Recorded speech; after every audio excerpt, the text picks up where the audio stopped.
رأسي من ميدان التحرير، قلت لهم هكمل مشهد رأسي من ميدان الأربعين.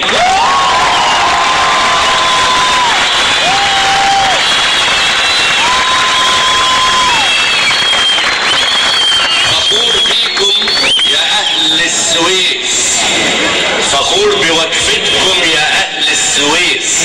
وإذا كانت مصر عملت ثورة، السويس هي اللي بدأت الثورة.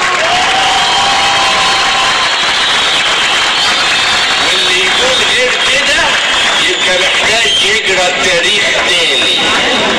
اللي يقول غير كده يبقى محتاج يقرأ التاريخ تاني. فخور بيكم المرة